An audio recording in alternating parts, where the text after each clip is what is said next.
Assalamualaikum warahmatullahi wabarakatuh. Perkenalkan, nama saya Juni Erma Karisma dari Prodi PGS 2019 S1 Unilab.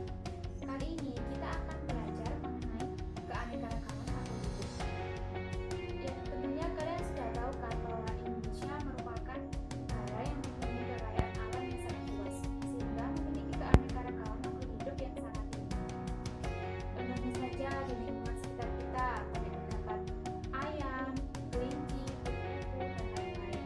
Kemudian dengan tumbuhan juga seperti itu, ada pohon pisang, ada pohon mangga, apel, nanas, dan lain-lain. Nah, dari berbagai makhluk hidup tadi memiliki ciri-ciri tersendiri. Nah, itulah yang dinamakan keanekaragaman makhluk hidup. Jadi, keanekaragaman makhluk hidup merupakan banyaknya ragam jenis atau spesies dari tumbuhan dan hewan. Keanekaragaman makhluk hidup disebut juga keanekaragaman hayati. Keanekaragaman hayati dibedakan menjadi tiga. Yang pertama yaitu keanekaragaman monogen, yang kedua keanekaragaman jenis, dan yang ketiga adalah keanekaragaman ekosistem. Nah, kali ini kita akan membahas mengenai keanekaragaman ekosistem. Nah, ekosistem itu sendiri merupakan hubungan timbal balik antara makhluk hidup dan lingkungan. Jadi, suatu ekosistem itu dapat terbentuk jika ada makhluk hidup dan lingkungannya. Nah, ekosistem ini terdiri dari komponen biotik dan abiotik.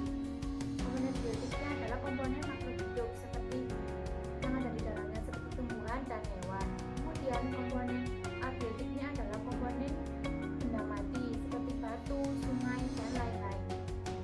Ekosistem dapat menjadi seimbang jika keadaan di dalamnya tidak terganggu, dan sebaliknya jika ekosistemnya kurang baik akan tidak seimbang jika makhluk hidup di dalamnya terganggu.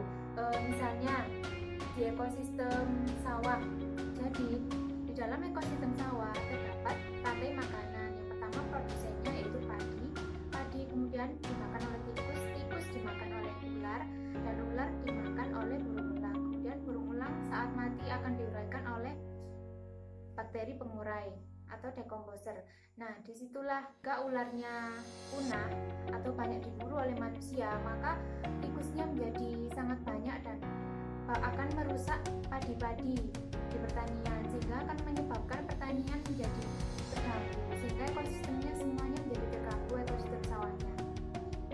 Nah, kemudian keadaan ekosistem alam juga dapat berubah secara drastis apabila terjadi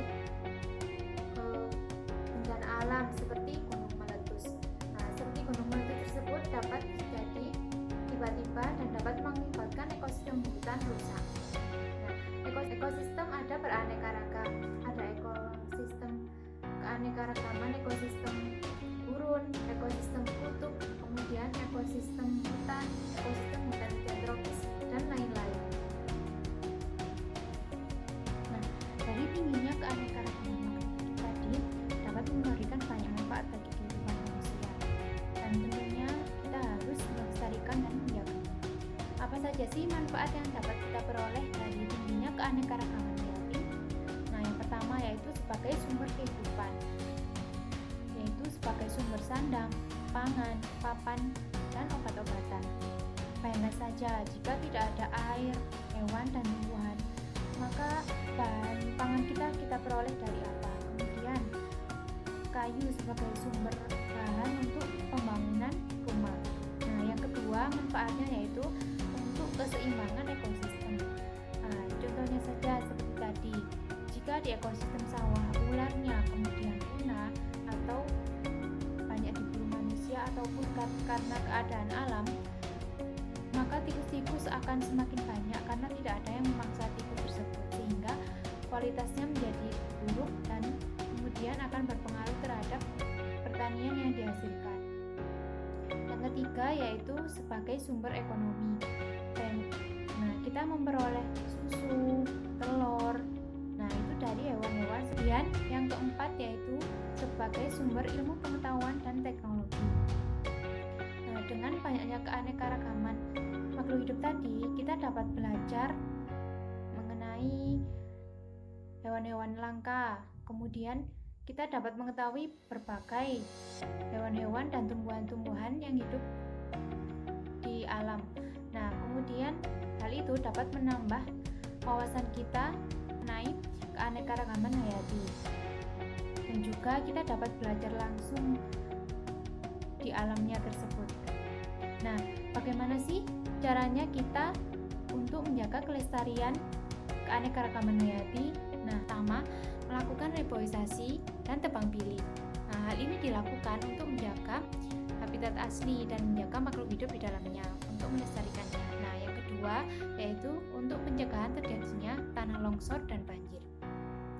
Cara yang kedua untuk melestarikan keanekaragaman hayati yaitu pengolahan limbah industri yang tepat.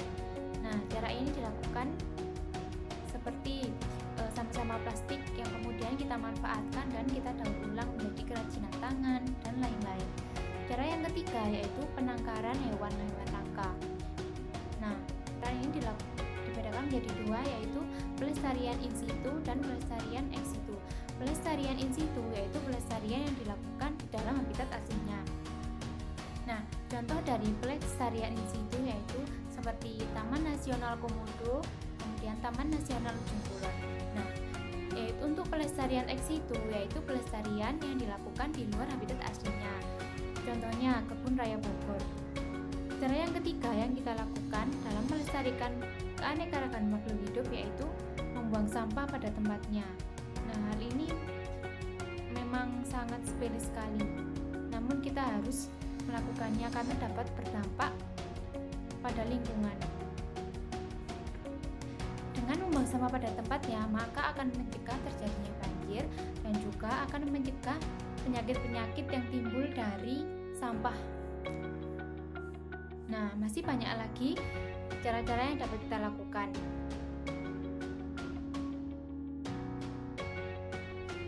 Nah, di dalam lembar kerja siswa yang pertama terdapat judul, kemudian tujuan, alat dan bahan, dan yang keempat adalah cara kerja.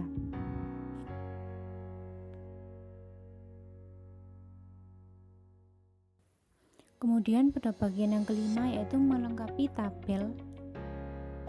Kemudian yang keenam yaitu menjawab pertanyaan esai sejumlah 5 soal.